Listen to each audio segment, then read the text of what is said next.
Breaking news mga kababayan po natin, nahuli po ang isang prangko mabanta na di umano'y gustong mag-blackmail kay Martin Romualdez sa halagang 350 million. So target si Martin Romualdez.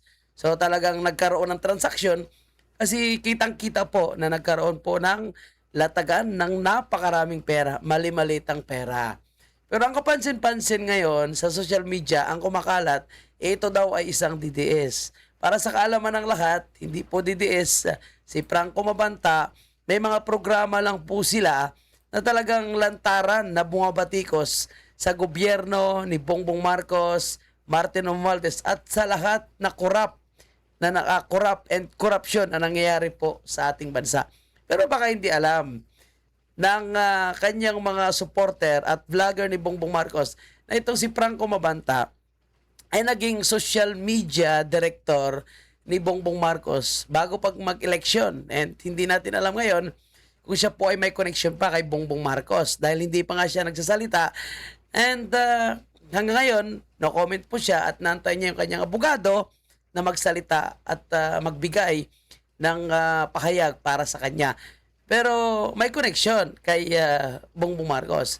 And wala ring malinaw na impormasyon kung ito po ba ay umalis na o ngayon patuloy pa rin na nag-ooperate sa mga social media ni Bongbong Marcos. Pero siya po ay naging direktor ng social media ni Bongbong Marcos bago pa mag-eleksyon ng 2022.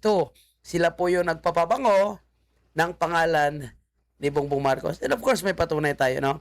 Kumuha tayo ng mga article, hindi lang si Miss Crisette yung naglabas ng impormasyon na yan, kundi mismo sa politiko. Bongbong Marcos stops Franco Mabanta as social media director. So, PGMN, hindi ko alam kung kailan ito binuo, pero basta, itong si Franco Mabanta ay naging social media director ni Bongbong Marcos.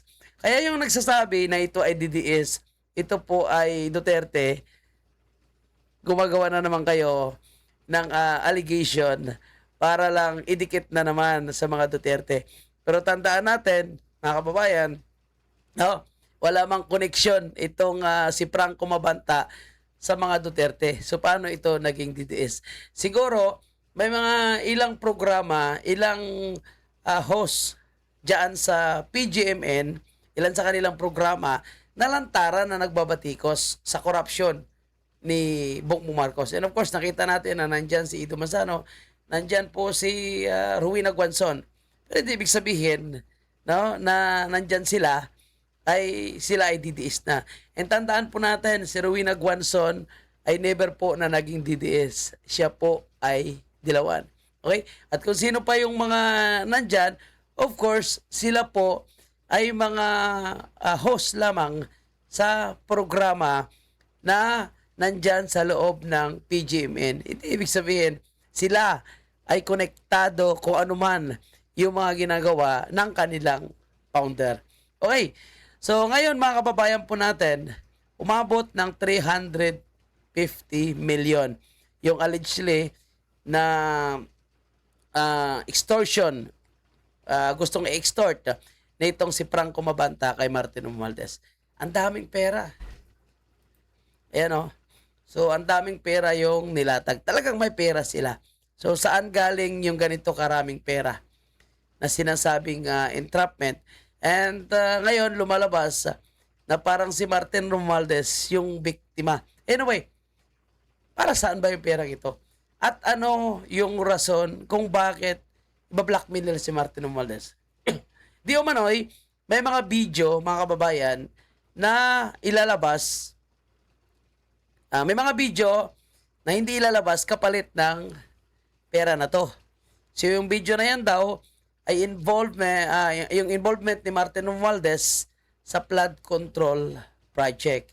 So para hindi ilabas, ay kailangan magbigay si Martin Romualdez ng 350 million.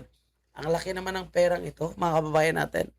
And bakit ganon kamahal yung video na sinasabi po nila na rason kung bakit nagkaroon ng transaksyon sa ganitong kalaking pera. So ngayon, dahil nahuli naman na itong si Franco Mabanta, dapat ilabas na po nila yung video na sinasabi. Kasi kung sinasabi po na ang mastermind dito ay si Martin Romualdez, dapat ilabas na rin yung video kung totoong mayroon siyang kopya, mayroon siyang hawak sa involvement ni Martin Romualdez sa flood control scam or scandal na nangyayari. Diba? Kasi nagkakaroon ngayon ng matinding giyera sa pagitan ni Bongbong Marcos at Martin Romualdez. Dahil ang balibalita, si Martin Romualdez ang gagamitin nila as scapegoat, collateral damage. Ito ang kanilang ipapakulong para sa suna ni Bongbong Marcos. So, palagay nyo mga kababayan po natin, papayag ba ang isang tuso na buaya, agaya ni Martin Romualdez, na siya po ay ipapakulong at ilaglag ni Bongbong Marcos kapalit ng pangalan siyempre ni Bongbong? Kasi ayon po sa balita na lumalabas sa ombudsman, si Bongbong Marcos ay hindi kasama as mastermind. So yung mastermind is Martin Romualdez lang. Parang yung sinasabi nga ni Toby Chanko na hanggang Martin Romualdez lang. So ayaw niya i-connect kay Bongbong Marcos. Kasi ano naman natin kung ano po yung connection nitong si Toby Chanko ay Bongbong Marcos. Pero anyway, sa ngayon habang ginagawa natin ang video ito, nag-uusap tayo, ay wala pa namang sinabi, wala pa namang sagot itong si Franco Mabanta patungkol po sa pagkahuli nitong sinasabing extortion, itong entrapment na nangyari po. And siyempre, yan yung literal na mali-malitang pera. At again, ang mga bangag supporter ngayon, trolls and vloggers, sinasabi po na ito daw ay DDS. So, again, ulitin natin, Franco Mabanta is hindi po DDS. Of course, may ilan sa kanyang programa ay binabanatan ang administrasyon ni Bongbong Marcos pagdating po sa usapin ng korupsyon.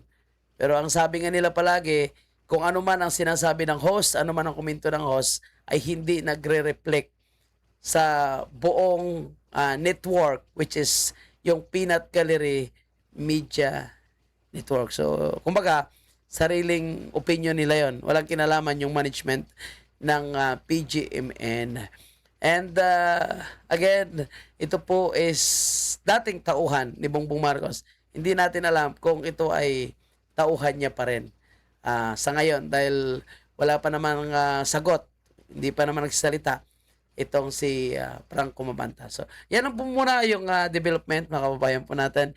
And of course, kung may mga bagong update, kung magkukomenta siya, magsalita na siya, magbibigay pa rin tayo ng panibagong update. Again, nakakalula na makakita na ganito karaming pera. Bulto-bulto, mali-maleta. So, ibig sabihin, marami talaga silang pera.